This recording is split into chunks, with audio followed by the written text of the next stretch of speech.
વિચારો તો ખરા, દરિયાની નીચે એક આખી દુનિયા હજારો વર્ષોથી છુપાયેલી, કોઈ જોઈ જ નથી. ચાલો આજે આપણે એ જ રહસ્યમય દુનિયાની સફર પર નીકળીએ. 8,500 વર્ષ. વિચારો તો, આટલો બધો સમય, આટલા લાંબા સમય પછી કંઈ પણ કઈ રીતે બચી શકે? પણ હમણાં જ કંઈક એવું મળ્યું છે જેણે બધાને જ ચોંકાવી દીધા છે.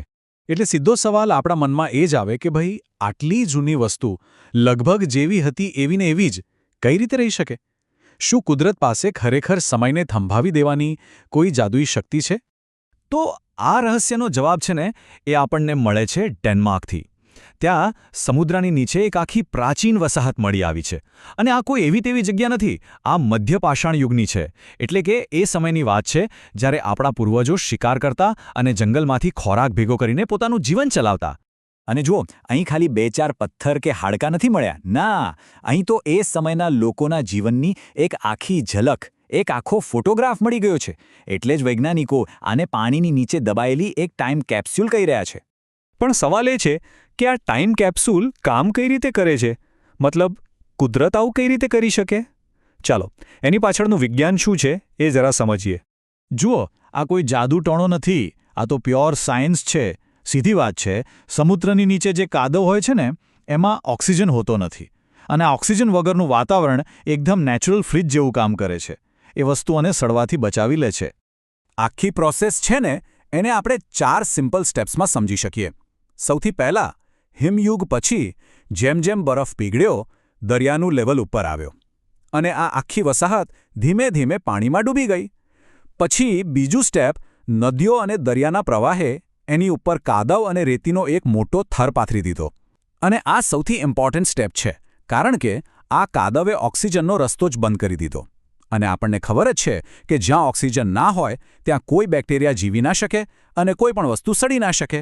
બસ આ જ રીતે હજારો વર્ષો સુધી બધું જ એકદમ સલામત રહ્યું. આને સમજવા માટે એક સિમ્પલ ઉદાહરણ લઈએ. આપણે ઘરે અથાણું બનાવીએ ત્યારે એને તેલમાં ડૂબાડીને રાખીએ છીએ. કેમ? જેથી હવા ન લાગે અને એ બગડે નહીં. બસ અહીંયા પણ એવું જ થયું.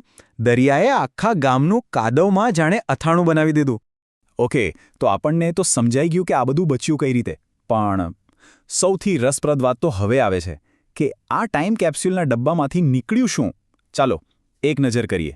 ત્યાંથી મળ્યા છે પથ્થરના ધારદાર ઓજારો, પ્રાણીઓના હાડકાં અને માનો કે ના માનો હેઝલનટ્સ પણ મળ્યા છે, જે એમના એમ સચવાયેલા છે.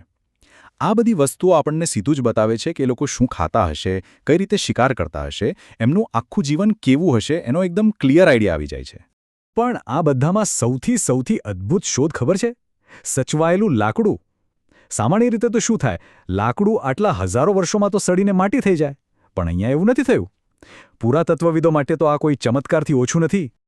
આ શોધ એક વાત સ્પષ્ટ કરે છે કે આપણો ઇતિહાસ ખાલી જમીનની ઉપર જ નથી, પણ દરિયાના પેટાળમાં પણ ઘણો બધો દટાયેલો પડ્યો છે.